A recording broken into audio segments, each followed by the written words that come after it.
Once, in the heart of a vast African kingdom, there lived a warrior so fierce and powerful that his name echoed through the mountains and the plains.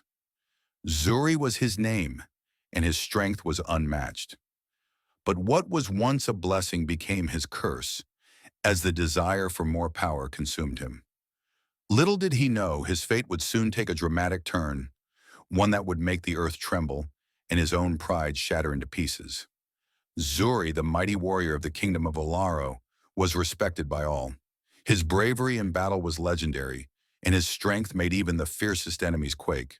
But over time, something changed within him. The cheers and admiration from his people began to feed an insatiable hunger for more power. Zuri was no longer satisfied being just a warrior. He wanted to be the king. Every day, Zuri would train harder, fight fiercer, and gather followers. He spoke of his vision for a new kingdom, one where he would rule, bringing prosperity through his iron fist. The people whispered among themselves, nervous about Zuri's growing ambitions. Some followed him, dreaming of a future under his rule, while others feared what such ambition could lead to. The king, King Obafemi, was wise and just. He had ruled the kingdom with a steady hand, guiding his people through years of peace and prosperity. But Zuri's whispers grew louder, his presence bolder. Soon he began to plot against the king, believing that his power on the battlefield would make him a better ruler. One fateful night, Zuri gathered his most loyal followers and led them to the king's palace, determined to take the throne by force. He thought that with his strength and his army, he could easily overthrow the king. But what Zuri didn't expect was the kingdom's people, the very ones he had once protected and led, would stand against him. As Zuri approached the palace gates, ready to strike, he was met with a resistance that shook him to his core. The village elders, the wise women, and the children, every single person who had once cheered for him, came together in a single, united force. The elders, in their deep wisdom, had anticipated his betrayal, and they too had gathered their strength in secret. Zuri fought valiantly, but the people knew something he did not. Power that is built on pride and greed cannot stand against the strength of unity. The warriors he once commanded turned against him, capturing him in a way that no enemy ever had. His own people shackled him, humbling him as he had never been humbled before. The village gathered in the center, and in front of everyone, Zuri was forced to kneel. The elders spoke with voices full of sorrow and disappointment, not anger.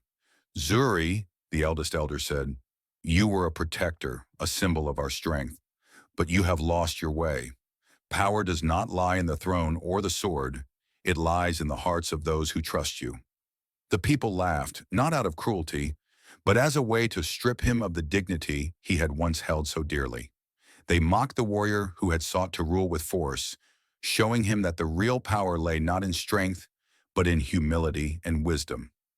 Exiled from his homeland, Zuri wandered the wilderness, stripped of everything he once held dear. His heart, once filled with pride, now felt emptier than ever. He had lost the very thing that had made him a true leader, the love and respect of his people. As the sun set on his journey, Zuri sat by a river, gazing at his reflection. The warrior who once dreamed of ruling a kingdom was now a man who had nothing but his own regret. In that silence, he realized the true cost of ambition. Power, he learned too late, was never about taking the throne. It was about standing with the people, listening to them, and being their strength, not their oppressor. Zuri's name faded from the village, but his story lived on. It became a lesson passed down through generations, that no amount of strength or power could ever replace the value of humility, trust, and unity. In the end, the kingdom continued to thrive under the reign of King Obafemi, and Zuri became nothing more than a forgotten warrior who once had it all but lost everything because of his own pride. Morale of the story: true power is not about ruling with an iron fist or seeking control.